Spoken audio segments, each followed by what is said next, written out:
ഇന്ന് ടൗണിനാകെ ഒരു ശവത്തിന്റെ ഗന്ധവാ. ജോഗിങ്ങിന് പോകുന്നതിനിടെ ആന്റണേറ്റിനെ കണ്ടപ്പോൾ അവര് പറഞ്ഞതാ, ഒരുപാട് വർഷങ്ങൾക്ക് മുമ്പ് ഈ നാടിന് ഇതുപോലൊരു ശവത്തിന്റെ ഗന്ധം ഉണ്ടായിരുന്നു. താങ്ക് ഗോഡ് എല്ലാം അവസാനിപ്പിച്ചതിന്. പക്ഷെ ആകെയുള്ള പേടി ലാരി, അയാൾ ഇപ്പോഴും ഇവിടെയൊക്കെ കറങ്ങി നടക്കുന്നുണ്ട്. അയാൾക്ക് ഭ്രാന്തളകിയ ഈ നാട് പിന്നെയും ഒരു ശവപ്പറമ്പാവും. വെൽക്കം ടു മൈ ചാനൽ ഇരുട്ടും വെളിച്ചവും. ഇന്ന് ഞാൻ നിങ്ങളോട് പറയാൻ പോകുന്നത് അയർലൻഡിലെ പ്രശസ്തമായ വാനിഷിംഗ് ട്രയാങ്കിളിനെ പറ്റിയാണ്. വാനിഷിംഗ് ട്രയാങ്കിൾ, സ്ട്രേഞ്ച് അല്ലേ? അയർലൻഡിൻ്റെ ഈസ്റ്റേൺ പാർട്ടിൽ ലെയിൻസ്റ്റർ എന്ന് പറയുന്ന സ്റ്റേറ്റിൽ കുറച്ച് കൗണ്ടികളുണ്ട്. ഈ കൗണ്ടികളുടെയൊക്കെ ബൗണ്ടറികളിൽ വെച്ചിട്ട് വളരെ സ്ട്രേഞ്ച് ആയിട്ടുള്ളൊരു കാര്യം ഏതാണ്ട് ഒരു 3 ഡെക്കേഡ്സിന് മുന്നേ ഹാപ്പൻ ചെയ്തു. 17 വയസ്സിനും 39 വയസ്സിനും ഇടയിലുള്ള 7ഓളം സ്ത്രീകളെ വളരെ റാൻഡമായി കാണാതാവുന്നു. വിക്ലോ കൗണ്ടിയിൽ നിന്ന് ആനി മെക്കാരിക്, ഡബ്ലിങ്ങിൽ നിന്ന് ഈവ ബ്രണ്ണൻ, കിൽക്കനിയിൽ നിന്ന് ജോജോ ഡുലാർഡ്, വെസ്റ്റ്മേത്തിൽ നിന്ന് ഫിയോണ ഡെൻഡെ, വെക്സ്ഫോർഡ് കൗണ്ടിയിൽ നിന്ന് ഫിയോണ സൈമോട്ട്, ലൗത്തിൽ നിന്ന് കിയാറ ബ്രെയിൻ, കിൽഡെയറിൽ നിന്ന് ഡിയഡ്ര ജേക്കബ്. ഇത്രയും സ്ത്രീകൾ അല്ലെങ്കിൽ ഇത്രയും പെൺകുട്ടികൾ അവരെവിടെ പോയി? ഈ ഒരു series of missing cases start ചെയ്യുന്നത് 1993 മാർച്ച് 26 അന്നാണ് 26 വയസ്സുകാരിയായിട്ടുള്ള ആനി ബ്രിജിറ്റിനെ കാണാതാവുന്നത്. ഇവർ ഡബ്ലിംഗുകാരിയാണ്. ഡബ്ലിങ്ങിലുള്ള അവളുടെ വീട്ടിൽ അല്ലെങ്കിൽ ആ വീടിൻ്റെ പരിസരത്ത് വെച്ചിട്ട് അന്നേ ദിവസം രാവിലെ അവളെ പലരും കണ്ടിട്ടുണ്ട്. CCTVയിലും അതൊക്കെ എക്സ്പ്ലെയിൻ ചെയ്യുന്നുണ്ട്. പക്ഷേ അതിനുശേഷം ആനി ചില ആവശ്യങ്ങൾക്ക് വേണ്ടി ഡബ്ലിങ്ങിൻ്റെ തൊട്ടടുത്ത കൗണ്ടിയായിട്ടുള്ള വിക്ലോയിലേക്ക് പോവാണ്. അന്നത്തെ ദിവസം വിക്ലോയിൽ വെച്ചിട്ടും അവളെ പലരും കണ്ടിട്ടുണ്ട്. പിന്നീട് കൂട്ടുകാരികളുമായിട്ടൊരു മീറ്റപ്പ് പ്ലാൻ ചെയ്ത് അതിനുള്ള അറേഞ്ച്മെൻറ്റ്സ് ഒക്കെ പിറ്റത്തെ ദിവസത്തേക്ക് ചെയ്തതിന് ശേഷം ആനി 26 മാർച്ച് 1993 അവളുടെ ഡബ്ലിങ്ങിലുള്ള വീട്ടിലേക്ക് തിരിച്ചെത്തിയിട്ടില്ല. പിറ്റേ ദിവസം അവളുടെ ജോലി സ്ഥലത്തും ഷീ ജസ്റ്റ് വാനിഷ്ഡ്. എവിടേക്കോ. ഈ സംഭവം നടന്ന് കൃത്യം 4 മാസത്തിന് ശേഷം 25 ജൂലൈ 1993 39 വയസ്സുകാരിയായ ഈവയെ കാണാതാവുന്നത്.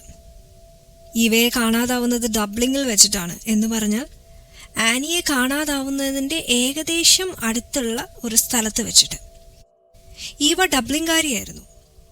അന്നത്തെ ദിവസം ഡബ്ലിങ്ങിൽ തന്നെയുള്ള ഈവയുടെ പാരൻസിൻ്റെ വീട്ടിലേക്ക് ഒരു ഡിന്നറിനായിട്ട് പോയതാണ്.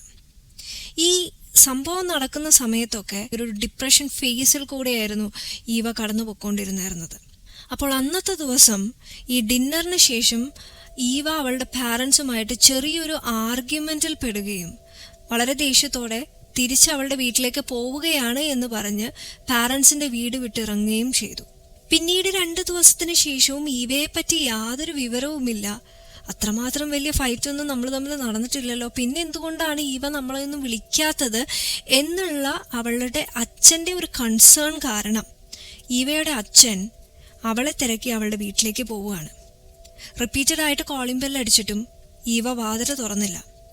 അങ്ങനെ ഇരുന്നപ്പോൾ അയാളുടെ തന്നെ ഫാമിലി പബ്ബിൽ ചെന്നിട്ട് അവിടുത്തെ ഒരു ജോലിക്കാരനെയും കൂട്ടി തിരിച്ച് ഈവയുടെ വീട്ടിലേക്ക് എത്തി അയാൾ വാതിൽ തള്ളി തുറന്നു.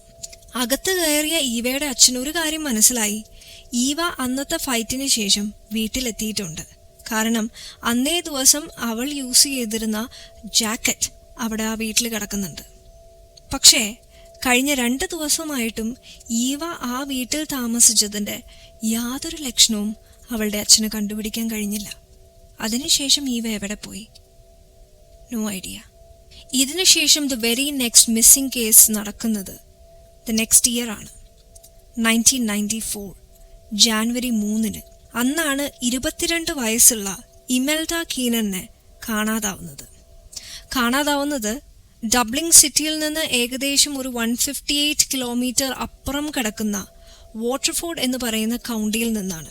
ഇമൽഡയെ കാണാതാവുന്ന സമയം അവര് വാട്ടർഫോർഡ് സിറ്റി സെന്ററിൽ ഒരു അപ്പാർട്ട്മെന്റിൽ അവരുടെ ബോയ് ഫ്രണ്ടുമായിട്ട് താമസിക്കുകയായിരുന്നു. കാണാതാവുന്ന അന്നേ ദിവസം ഞാനൊന്ന് പോസ്റ്റ് ഓഫീസിലേക്ക് പോയിട്ട് വരാം എന്ന് പറഞ്ഞ് ഇമൽഡ ബോയ് ഫ്രണ്ടിനോട് ബായും പറഞ്ഞ് അപ്പാർട്ട്മെന്റ് വിട്ടിറങ്ങിയതാണ്.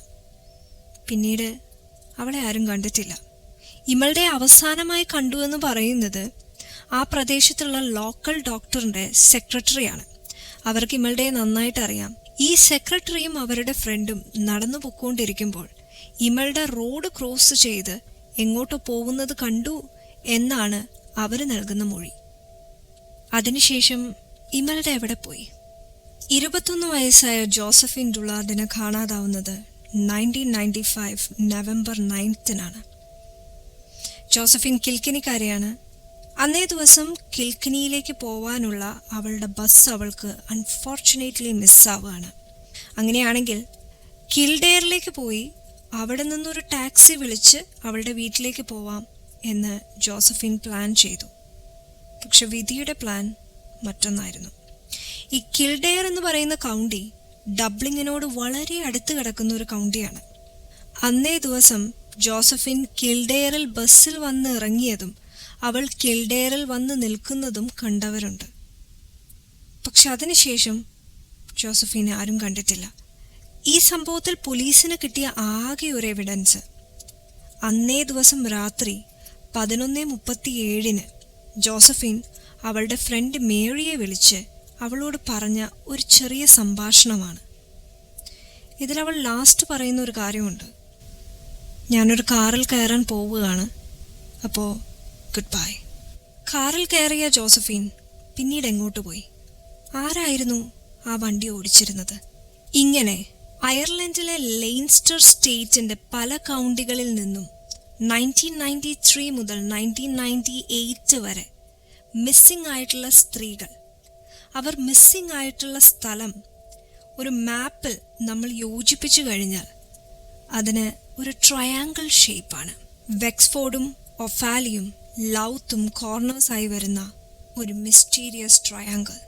ഇതിൽ മിസ്സിംഗ് ആയിട്ടുള്ള സ്ത്രീകളെയെല്ലാം ബന്ധിപ്പിക്കുന്ന ഒരു പ്രധാന ഘടകം എന്താണെന്ന് വെച്ചാൽ they just disappeared without a trace. വീട്ടിൽ പോകുമ്പോഴോ ഫോണിൽ സംസാരിക്കുമ്പോഴോ വാനിഷായി പോയവർ. No bodies, no crime scene, no solid witness. And all these happened in a triangle, like a Bermuda triangle. അങ്ങനെ ഈ ഒരു സീരീസ് ഓഫ് മിസ്സിംഗ് കേസസിന് മീഡിയാസ് ഒരു പേരിട്ടു: അയർലൻഡ്സ് വാനിഷിംഗ് ട്രയാങ്കിൾ. ഇങ്ങനെ സ്ത്രീകൾ പതിവായി മിസ്സിംഗ് ആവുന്നത് അന്നത്തെ കാലത്തെ ജനങ്ങളെ വളരെയധികം പരിഭ്രാന്തരാക്കി. അന്നറിയാലോ, ടെക്നോളജിയും കാര്യങ്ങളും ഒന്നും ഇല്ലാത്തത് കൊണ്ട് തന്നെ സ്ത്രീകൾ, പ്രത്യേകിച്ചും 17-നും 40-നും ഇടയിലുള്ള സ്ത്രീകളൊക്കെ പുറത്തിറങ്ങാനായിട്ട് വളരെയധികം ഭയപ്പെട്ടു. അങ്ങനെ ഈ മിസ്സിംഗ് കേസസ് ഒക്കെ ഒന്നും കൂടെ റീഇൻവെസ്റ്റിഗേറ്റ് ചെയ്യാനായിട്ട് പോലീസ് തീരുമാനിച്ചു. ഇതൊരു സീരിയൽ കില്ലറിന്റെ ഭ്രാന്താണെന്ന് അന്നത്തെ കാലത്ത് പോലീസും ജനങ്ങളും ഒക്കെ വിശ്വസിച്ചു. പക്ഷെ ഒരുപാട് ഇൻവെസ്റ്റിഗേഷന് ശേഷവും ഈ കേസസിലൊന്നും യാതൊരു തുമ്പും കണ്ടുപിടിക്കാൻ പോലീസിന് കഴിഞ്ഞില്ല. ഒരു ഡെഡ് ബോഡി പോലും റിക്കവർ ചെയ്യാനായിട്ട് പോലീസിന് പറ്റിയില്ല.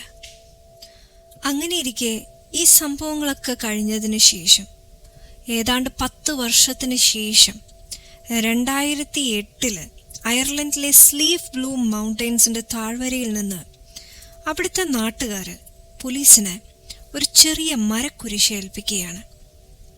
അത് സാധാരണ ഒരു മരക്കുരിശായിരുന്നില്ല. ഈ മരിച്ചവരുടെ ശവകുടീരത്തിന് മുകളിൽ വെക്കുന്ന ഒരു പ്രത്യേകതരം മരക്കുരിശ്.